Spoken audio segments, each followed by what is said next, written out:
তুমি এভাবে আমাকে বলতে পারলে আদ্র? আদ্রে হাসি পেল, হাসি চেপে রেখে অনুকে বলে উঠল। তোকে কি বলতে পারলাম? অনু মন খারাপ করে বলল। এই যে তোমার জন্য না গিয়ে পাশের বাসার আন্টির জন্য গান গেয়েছি। আদ্র অনুর কথা শুনে এবার শব্দ করে হেসেই বলল। মজা করছিলাম অনু, মন খারাপ করিস না। অবশ্যই আমার অনু মন খারাপ করে মুখ ফুলিয়ে রাখলে চেহারাটা দেখতে একদম গোল আলুর মতো লাগে। অনু চোখ বড় বড় করে আদ্রের দিকে তাকিয়ে বলল। আমি কি গোলালু? হ্যাঁ জানোই তো কি। অনু আদ্রের পিঠে জোরে একটা কিল বসিয়ে দিল। আদ্র ব্যথা পেয়ে পিঠে হাত দিয়ে বাচ্চাদের মতো মুখ করে অনুর দিকে তাকিয়ে বলে উঠল। অনু তুই আমাকে এইভাবে মারলি? জানিস কত ব্যথা পেয়েছি? অনু হাসতে হাসতে আদ্রকে বলে উঠল। বেশ করেছি। অনু খুশিতে লাফাতে লাফাতে হাঁটতে লাগলো, কিন্তু অনুর পায়ে হাই হিল পরে থাকায় অনু হুচটকে পড়ে যেতে লাগলি। আদ্র অনুকে সাথে সাথে শক্ত করে চেপে ধরলো। আদ্র অনুকে ধমক দিয়ে রাগী স্বরে বলে উঠল। এত লাফাচ্ছিলি কেন অনু? আরেকটু হলে তো পড়ে গিয়ে ব্যথা পেতি। অনু আদ্রের দিকে তাকিয়ে শান্ত স্বরে বলল। আমি পড়ে যেতে নিলেও তুমি আমাকে ধরে ফেলবে, এই আশায় তো কোনো দ্বিধা ছাড়াই লাফাচ্ছিলাম। আমি যদি তোকে না ধরতাম তাহলে কি হতো? কি আর হতো, পড়ে গিয়ে ব্যথা পেতাম, কিন্তু আমার বিশ্বাস ছিল তুমি আমাকে ধরে ফেলবে। আদ্র অনুর কথা শুনে অনুর দিকে এক দৃষ্টিতে তাকিয়ে রইল, আর অনু আদ্রের দিকে তাকিয়ে হাসতে লাগলো। আদ্র অনুকে সোজা করে দাঁড় করিয়ে দিল। এমন সময় আদ্রের ফোনটা বেজে উঠলো। আদ্র ফোনটা পকেট থেকে বের করে দেখলো আদ্রের বাবা ফোন করেছে। অনু আদ্রকে জিজ্ঞেস করলো। কে ফোন করেছে আদ্র? আদ্র গম্ভীর স্বরে অনুকে বলল। বাবা ফোন করেছে। আঙ্কেল ফোন করেছে, তাহলে ফোনটা ধরো। ধরতে ইচ্ছে করছে না। আদ্র, আঙ্কেল নিশ্চয়ই তোমাকে নিয়ে চিন্তা করছে, ফোন ধরে দেখো তিনি কি বলেন। আদ্র অনিচ্ছা নিয়ে ফোনটা রিসিভ করে বলল। হ্যালো বাবা, কি বলবে বলো? আদ্রের বাবা আনোয়ার হোসেন গম্ভীর স্বরে বলল। তুমি দেশে ফিরে এসেছো আদ্র? হ্যাঁ বাবা, আমি দেশে ফিরে এসেছি। আনোয়ার হোসেন অবাক হয়ে আদ্রকে বলল। কই, আমাকে তো একবার জানালে না। আর তোমার তো আরো 3 বছর পর দেশে আসার কথা, এত তাড়াতাড়ি চলে এলে কেন? তোমার পড়াশোনার যে পরিমাণ ক্ষতি হবে তা তোমার কোনো ধারণা আছে? আদ্র তার বাবার কথা গুরুত্ব না দিয়ে বলে উঠল। ধারণা থাকলেও আমার কিছু যায় আসে না বাবা। আবার লন্ডনে ভালো লাগছিল না, তাই আমি চলে এসেছি। এখানে এত কথা বলার কি আছে আমি তো বুঝতে পারছি না। আনোয়ার হোসেন এবার কঠোর স্বরে আদ্রকে বলল। তুমি দেশে এসেছো ভালো কথা, কিন্তু তুমি অনুকে তুলে নিয়ে গিয়ে কোথায় গেছো? অনুর মা বাবা কত চিন্তা করতে পারে তুমি জানো না? অনুর মা বাবার কাছে আমি লজ্জায় কিছু বলতেও পারছি না। আমার ছেলে কিনা তার কাজিনকে বিকেলবেলা কাউকে না বলে তুলে নিয়ে গেল। আদ্র অনুর দিকে তাকিয়ে তারপর আনোয়ার হোসেনকে শান্ত স্বরে বলল। অনু ভালো আছে বাবা, অনুর জন্য তোমরা চিন্তা করো না। আমি কাল সকালে অনুকূল বাসায় পৌঁছে দেবো। আনোয়ার হোসেন অবাক হয়ে আদ্রকে বলল। কাল সকালে মানে? আদ্র, তুমি এসব কি বলছো? অনু তোমার কাজিন হয়, একটা বিবাহিত মেয়েকে তুমি তুলে নিয়ে চলে গেলে লোকজন শুনলে কি বলবে? লোকজনের কথাই আমি পাত্তা দিই না বাবা, এখন মনে রাখি। আনোয়ার হোসেন আদ্রকে জোর করায় বলল। আদ্র, আমার কথা শোনো। আদ্র ফোনটা কেটে দিল। অনু আদ্রকে জিজ্ঞেস করলো। আঙ্কেল কি বললো আদ্র? আদ্র মুখটা গম্ভীর করে অনুকে বলল। কিছু না, চল ফিরে যাই। কোথায় যাব? আমাকে বাসায় দিয়ে আসবে? আমি কি একবারই কথা তোকে বলেছি? তাহলে কোথায় যাব? পুরনো রাজবাড়ি, তোর মতে সেই ভূতের বাড়ি। আদ্রের কথা শুনে অনু ভয়ের শুকনো ঢোক গিলে বলল। আমার ওই বাড়িটা ভয় লাগে, অন্য কোনো বাসায় চলো না আদ্র, কোনো নর্মাল বাড়ি। আদ্র অনুর কানের কাছে এসে ফিসফিসিয়ে বলে উঠল। একদমই না, ভূতুরে বাড়িটায় তোর সাথে থাকতে আমার ভালো লাগছে। যে ভালো লাগে অন্য বাড়িতে পাওয়া যাবে না, অসম্ভব। আদ্রের কথা শুনে অনুর শরীর কাঁপতে লাগলো।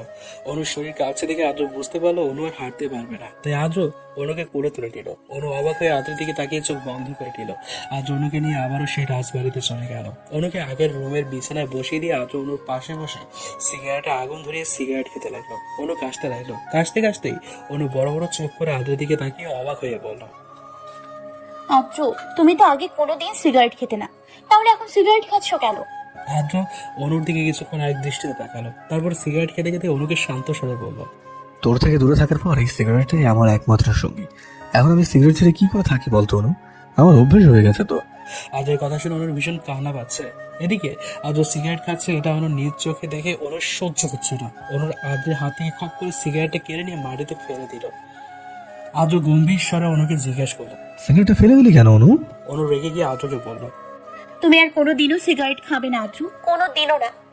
তখন তোমার কাছে আমি ছিলাম না, তাই তুমি সিগারেটকে নিজের সঙ্গী বানিয়েছিলে, কিন্তু এখন আমি তোমার কাছে আছি, তাই তোমাকে আমি সিগারেট খেতে কিছুতেই দিব না। কিন্তু এতদিনের অভ্যেস কি করে ছাড়বো? সিগারেট তোমার 2 বছরের অভ্যাস, কিন্তু আমি তোমার কত বছরের অভ্যাস আদ্র? আমার জন্য সিগারেট খাওয়া ছাড়তে পারবে না? আদ্র অনুর দিকে তাকিয়ে বলল, তুই আমার ছোটবেলার অভ্যেস অনু, বছরের পর বছরের অভ্যেস, যে অভ্যেস আমি চাইলেও ছাড়াতে পারবো না। সিগারেট ছাড়তে পারবো কিন্তু তোকে কখনো ছাড়তে পারবো না রে। অনু আদ্রের দিকে তাকিয়ে বলল। কতটা ভালোবাসো আমায়? আদ্র মুচকি এসে অনুকে বলল, তোর যা মনে হয়। ঘুমাবে না আদ্র? আমি একটু পরে অনুরূপে ঘুমিয়ে পড়বো, তুই শুয়ে পড়। অনু ভয় পাওয়ার সাথে আদ্রকে বলল। না না, তুমি অন্য রুমে যেও না, আমার ভয় করবে। আদ্র অনুর দিকে গম্ভীর দৃষ্টিতে তাকিয়ে বলল। ভয় করবে কেন? ভূত আসবে তাই। আদ্র অনুর কথা শুনে হাসতো। অনু কতটা ভীতু হলে এমন বোকা বোকা কথা বলতে পারে তা ভেবেই বেশি হাসি পাচ্ছে। আদ্র হেসে অনুকে বলল, পাগলি মেয়ে একটা। আচ্ছা আমি কোথাও যাবো না, সোফায় শুয়ে পড়বো, তুই ভয় পাস না। অনু আদ্রের কথা শুনে আদ্রের দিকে তাকিয়ে মুচকি হেসে শুয়ে পড়ল। আদ্র অনুর মাথায় হাত বুলিয়ে দিতে লাগলো। ধীরে ধীরে অনুর চোখে ঘুম চলে আসলো। সকালবেলা আদ্র অনুকে গাড়ি করে অনুর বাসায় পৌঁছে দিল। অনু আদ্রকে জিজ্ঞেস করলো। আদ্র, আমাদের বাসার ভেতরে আসো। আদ্র অনুকে বলল। না অনু, পরে আরেকদিন আসবো। অনু মন খারাপ করে আদ্রের দিকে তাকিয়ে রইল। আদ্র অনু মন খারাপ দিকে জিজ্ঞেস করলো। কি হলো অনু, মন খারাপ কেন তোর? এমনি। আদ্র গাড়ির সিটের পাশ থেকে একটা বক্স বের করে অনুর হাতে ধরিয়ে দিল। অনু হাতের বক্সটার দিকে কিছুক্ষণ তাকিয়ে থেকে আদ্রকে জিজ্ঞেস করলো। এই বক্সে কি আছে আদ্র? বাসায় গেলে দেখে নিস অনু। আচ্ছা। আদ্র অনুর গাড়ি চুমু দিয়ে অনুকে বলল। আবারও আমাদের দেখা হবে অনু। আদ্র গাড়ি স্টার্ট দিয়ে চলে গেল। অনু গালে হাত দিয়ে আদ্র যাওয়ার দিকে তাকিয়ে থেকে দীর্ঘশ্বাস ফেলে বাসায় পৌঁছালো। অনুর হাতে বক্স দিয়ে বাসায় পৌঁছানোর সাথে সাথে অনুর মা আমিনা বেগম অনুকে দেখতে পেয়ে দ্রুত জড়িয়ে ধরার ফলে অনুর হাত থেকে বক্সটা হাত ফসকে পড়ে যায়। আমিনা বেগম বিচলিত স্বরে কান্না করে অনুকে বলতে লাগলো। অনুমা, তুই ঠিক আছিস তো? আদ্র তোকে কোথায় তুলে নিয়ে গিয়েছিল? আমার মেয়েটাকে এভাবে কেন আদ্র নিয়ে গিয়েছিল? আমি কত চিন্তা করেছি। অনু কিছুটা ঘাবড়ে গেল। আমিনা বেগমকে শান্ত স্বরে বলল। আম্মু, আমি ঠিক আছি, আমার কোনো কিছু হয়নি। আর আদ্র ভাই আমার উপর রেগেছিল, তাই শাস্তি দেওয়ার জন্য তুলে নিয়ে গেছিল। কিন্তু আম্মু, তুমি একটু বিশ্বাস করো, আদ্র ভাই আমার কোনো ক্ষতি করেনি, শুধু সারা রাত কান ধরিয়ে দাঁড় করিয়ে রেখেছিল। কারণ কেন আমি তার ফোন ধরিনি তাই। আদ্র অনুকে কোনো শাস্তি দেয়নি, তবুও অনু আমিনা বেগমকে মিথ্যে বললেও আমিনা বেগম অনুর কথা বিশ্বাস করে ফেলায়। আমিনা বেগম বলল। এই ছেলেটার এত রাগ কেন আমি বুঝি না। এইটুকু কারণের জন্য আমার মেয়েকে এভাবে শাস্তি দেবে? আমি আজকে আপাকে সব খুলে বলবো। অনু তাড়াতাড়ি করে আমিনা বেগমকে বলল। না আম্মু, খালামণিকে কিছু বলার দরকার নেই, তুমি আদ্র ভাইকে ক্ষমা করে দাও। আমিনা বেগম অবাক হয়ে অনুকে বলল। অনু, তুই এই কথা বলছিস? হ্যাঁ আম্মু, আমি এই কথা বলছি। অনুর বাবা আরমান রহমান ঘর থেকে বেরিয়ে অনুকে দেখে রাগীর স্বরে জিজ্ঞেস করলো। অনু, তোকে আদ্য কেন কিডন্যাপ করেছে? উনি ভয় পাওয়ার স্বরে আরমান রহমানকে বলল। আপু, তুমি রেগে যাচ্ছ কেন? আদ্র ভাই আমাকে কিডন্যাপ করেনি আব্বু, এমনি শুধু কান ধরে শাস্তি দেওয়ার জন্য নিয়ে গেছিল। আমি আদ্র ভাইয়ের ফোন ধরিনি এজন্য। আরমান রহমান রেগে গিয়ে অনুকে বলল। আমাকে তোরা ভালো মন্দ বোঝাবে আর আমি বুঝে নেব?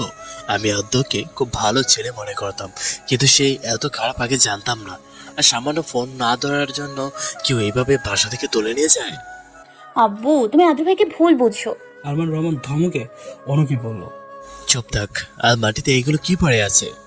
অনু নিচের দিকে তাকিয়ে দেখলো আদ্রের দেওয়া সেই বক্স, আর বক্স থেকে চুড়ি আর চকলেট ফ্লোরে পড়ে ছড়াছড়ি করছে। অনু মনে মনে বলল। আদ্র তার মানে আমাকে চুড়ি আর চকলেট দিয়েছে, কিন্তু এখন আমি কি করি?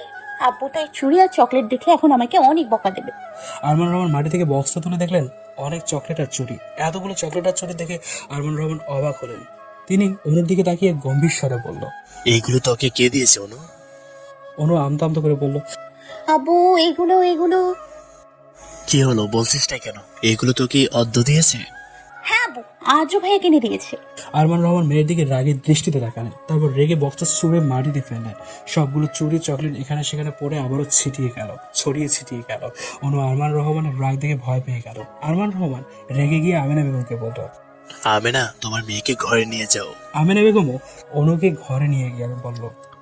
অনু, তোর আব্বু রেগে গেছে। কিন্তু কেন আম্মু? গতকাল বিকেলে আদ্র তোকে তুলে নিয়ে যাওয়ার পর পাড়া প্রতিবেশীরা নানান কথা আমাদের বলতে লাগে। আদ্র তোকে তুলে নিয়ে যাওয়ার দৃশ্য প্রতিবেশীরা দেখে ফেলে, আর সেসবই তোর বাবাকে সব বলে দেয়।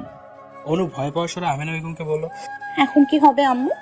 কিছুই হবে না, কিছুদিন পর দেখবি তোর বাবার রাগ চলে গেছে, তুই আপাতত বাসার বাইরে বের হবি না। অনু মন খারাপ করে আমিনা বেগমকে বলল। ঠিক আছে আম্মু। আমিনা বেগম রুম থেকে চলে যাওয়ার পর অনু বিছানায় বসে চোখে জল ফেলতে লাগে। আজও কত শখ করে অনুর জন্য চকলেট চুরি কিনলো, আর অনুর বাবা তা ফেলে দিল। অনু তা মানতে পারছে না। অনুর ফোন বেজে চলেছে। আজও যখন অনুকে তুলে নিয়ে যায় তখন অনুর ফোনটা বিছানায় পড়ে থাকে। এখনো ফোনটা বিছানায় রয়েছে। অনু চোখে জল মুছে ফোনটা হাতে নিয়ে দিল। পল্লব ফোন করেছে। এত কিছুর মাঝে পল্লবের কথা অনু ভুলেই গিয়েছিল। কল রিসিভ করে অনু বলল। হ্যালো পল্লব, বলো। পল্লব বিচলিত হয়ে অনুকে জিজ্ঞাসা করলো, এই অনু, তোমাকে আমি কতবার ফোন করেছি, তার কোনো ধারণা আছে তোমার? ফোন কেন ধরোনি? আর শুনলাম কাল রাত তুমি বাসায় ছিলে না, কোথায় গিয়েছিলে? অনু অবাক হয়ে বলল, আমি বাসায় ছিলাম না। তা তুমি কি করে জানলে? তোমার বাসায় আমি গিয়েছিলাম, সেখানে তোমার খোঁজ নিলে জানতে পারলাম তুমি বাসায় নেই। ফোন ধরোনি কেন? আসলে পল্লব, আমার ফোনটা বাসায় ছিল। ফোন বাসায় রেখে তুমি কোথায় ছিলে? অনু আর কিছু না ভেবে পল্লবকে বলেই দিল। পল্লব, আমি আসলে আদ্রের সাথে ছিলাম। অনুর মুখে কথাটা শুনে পল্লবের বুকের ভিতরে ধক করে উঠলো। কিছুক্ষণের জন্য পল্লব স্তব্ধ হয়ে গেল। পল্লব কথা বলছে না দেখে পল্লবকে জিজ্ঞেস করলো, হ্যালো পল্লব, তুমি কি আমার কথা শুনছো? পল্লব নিজেকে স্বাভাবিক করার চেষ্টা করে বলল, হ্যাঁ অনু, শুনছি। কে যেন বললে? ও হ্যাঁ, আদ্রের সাথে ছিলে। আদ্র ফিরে এসেছে? আদ্র কখন লন্ডন থেকে এসেছে?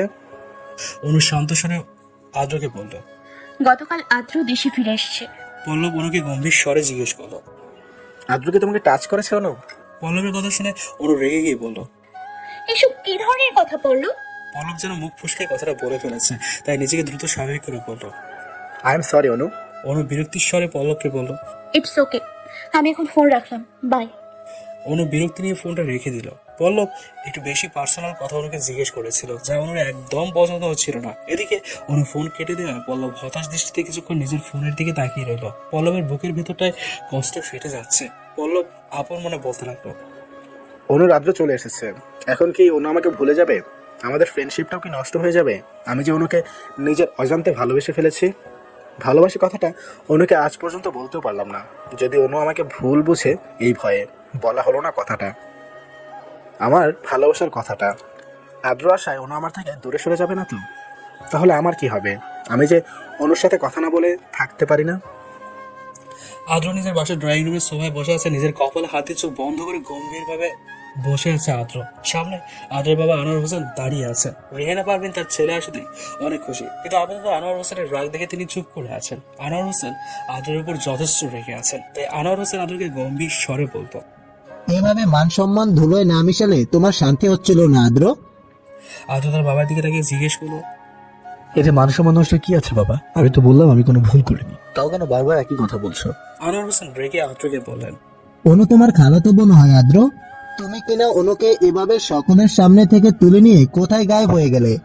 আবার বলছো তুমি কিছু ভুল করোনি? বাবা, অনু আমার খালাতো বোন হয়, মানে আমার কাজিন হয়। অনু আমার নিজের বোন না। অনুর উপর আমার অধিকার আছে, আর সেই অধিকার বোধ থেকে আমি অনুকে নিয়ে গিয়েছিলাম। এখন তুমি অধিকার বোধ দেখাচ্ছ? হ্যাঁ, দেখাচ্ছি। আর আমি তোমায় কিছু বলতে চাই বাবা। আনোয়ার হোসেন গম্ভীর স্বরে আদ্রকে বলল। কি বলতে চাও? আদ্র বসা থেকে উঠে দাঁড়িয়ে আনোয়ার হোসেনের সামনে দাঁড়িয়ে বলে উঠলো, বাবা, আমি অনুকে ভালোবাসি, আমি অনুকে বিয়ে করতে চাই। আমার ভিতর বাহিরে অন্তরে অন্তরে আছো তুমি হৃদয় জুড়ে,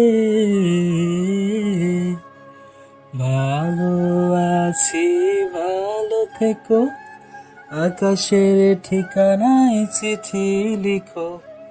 ভালো আছি ভালো থেকো, আকাশের ঠিকানায় চিঠি লিখো। দিও তোমার মালা খানি, ও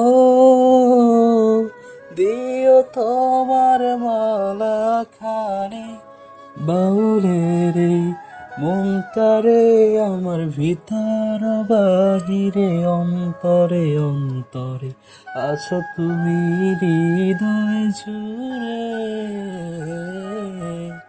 আমার ভিতর বাহিরে অন্তরে অন্তরে আছো তুমি হৃদয় জুড়ে।